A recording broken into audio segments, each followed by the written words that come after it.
Rich land infra developers వారి కాస్మోపోలిస్ 140 ఎకరాల్లో mega layout August 11న గొప్ప ప్రారంభం.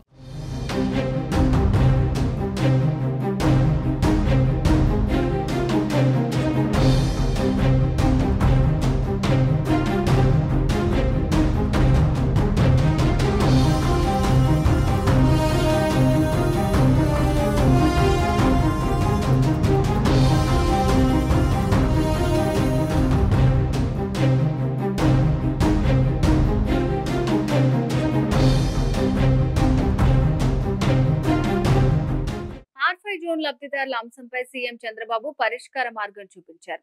రాజధానిలోని R5 జోన్ లో ఇళ్ల స్థలాలు పొందిన లబ్ధిదారులకు సొంత ప్రాంతాల్లోనే ఇళ్ల స్థలాలు ఇవ్వాలని నిర్ణయించారు. అవసరమైతే టిట్కో ఇళ్లను నిర్మించి ఇవ్వాలనే అభిప్రాయానికి వచ్చారు. కలెక్టర్లు కాన్ఫరెన్స్ లో ఈ విషయాన్ని సీఎం చంద్రబాబు ప్రకటించారు. విజయవాడ, గుంటూరు ప్రాంతాల వాళ్లకు R5 జోన్ లో గత ప్రభుత్వం ఇల్లు కేటాయించింది. అయితే లబ్ధిదారులకు సొంత ప్రాంతాల్లోనే ఇల్లు కేటాయించాలని సీఎం చంద్రబాబు తాజాగా ఆదేశాలు జారీ చేశారు. రెస్పెక్టివ్ డిస్ట్రిక్ట్స్ ఏదైతే ఇక్కడ అమరావతిలో R5 జోన్ కింద ఎక్కడి నుంచో బెనిఫిషియరీ తీసుకుని ఇక్కడ పెట్టారు. Especially Vijayawada, Guntur surrounding areas. We want to provide sites, house sites in the respective areas. వాళ్ళ ఊర్లోనే వాళ్ళకి సైట్లు పెట్టాలి. మీరు అవసరమైతే ఉండే ల్యాండ్ ఇద్దాం, లేకపోతే ల్యాండ్ ఎక్విజిషన్ చేద్దాం, లేకపోతే మనం ఏదైతే కట్టామో టిట్కో మారిగా ఇల్లు కట్టిస్తాం. అవి ఇమ్మీడియట్గా మీరు వర్కౌట్ చేయండి.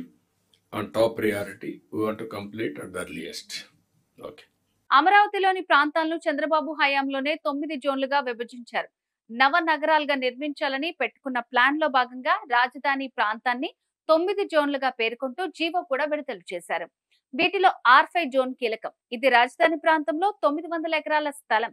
ఇక్కడ పరిశ్రమలు, వ్యాపార, వాణిజ్య సముదాయాలను ఏర్పాటు చేయాలని చంద్రబాబు హయాంలో నిర్ధారించిన మాస్టర్ ప్లాన్ లో పేర్కొన్నారు.